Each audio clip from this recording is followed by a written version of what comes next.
Assalamualaikum warahmatullahi wabarakatuh. Berikut adalah aksi nyata pelatihan mandiri PMM tentang kurikulum merdeka yang akan saya sampaikan.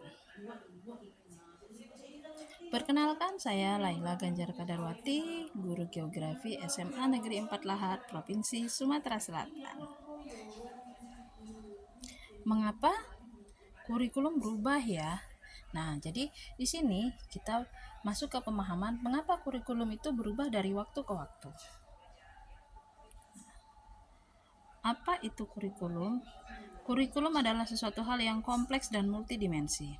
Kurikulum dimaknai sebagai keseluruhan pengalaman belajar murid, dan kurikulum dapat dimaknai sebagai titik awal sampai titik akhir pengalaman belajar murid. Mengapa? Oh iya, kenapa ya kurikulum itu perlu dirubah? Atau mengapa kurikulum itu perlu diubah? Kurikulum harus disesuaikan agar pembelajaran sesuai dengan perkembangan zaman.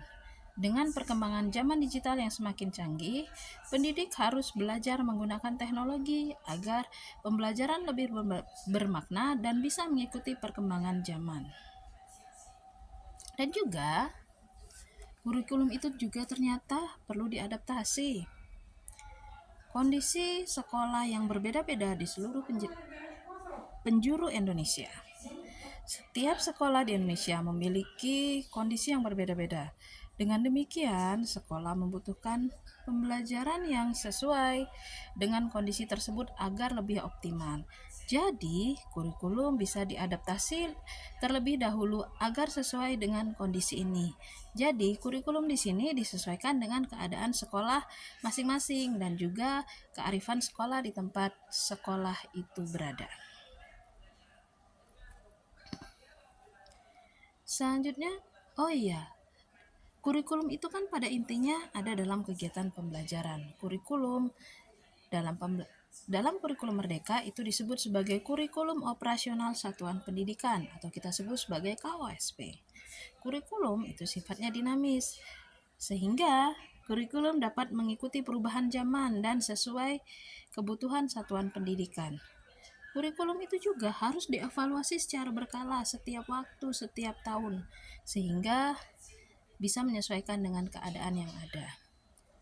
Setiap sekolah memiliki kewenangan untuk mengatur alur tujuan pembelajaran, modul ajar, media ajar yang digunakan sampai dengan asesmen yang akan digunakan dalam kegiatan pembelajaran tersebut. Muatan kurikulum di sekolah itu disesuaikan dengan karakteristik sekolah dan kebutuhan anak didik.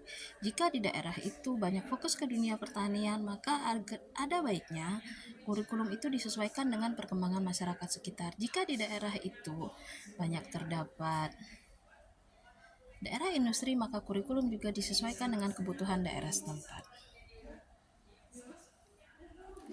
Nah, di dalam ini ada yang namanya proyek penguatan profil pelajar Pancasila. Nah, untuk PAUD, proyek itu disatukan dalam kegiatan pembelajaran. Sedangkan pada SMK itu terdapat tema khusus. Tema khusus ini berkaitan dengan keberkerjaan dan budaya.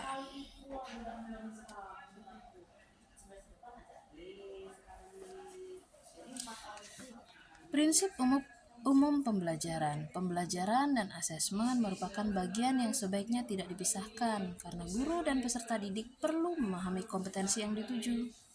Sehingga perencanaan, proses, dan evaluasi pembelajaran diupayakan guna mencapai kompetensi tersebut. Oleh karena itu, prinsip pembelajaran dapat dimaknai secara utuh bersamaan dengan prinsip asesmen. Pembelajaran dan asesmen merupakan suatu kesatuan siklus yang pada ujungnya membantu keberhasilan peserta didik di kelas. Nah, profil pelajar Pancasila.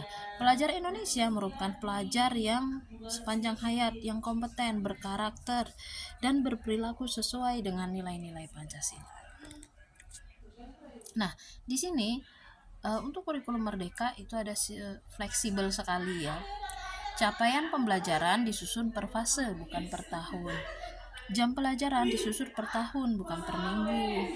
Untuk mapel IPA dan IPS kelas 10 itu mirip SMP, tapi boleh terpisah, tidak ada penjurusan di SMA. Semua kelas 10 mengambil mata pelajaran yang sama. Kelas 11 dan kelas 12 mengambil mapel wajib dan mapel pilihan. Terima kasih, semoga apa yang saya sampaikan ini bermanfaat. Jangan lupa like, komen, dan subscribe.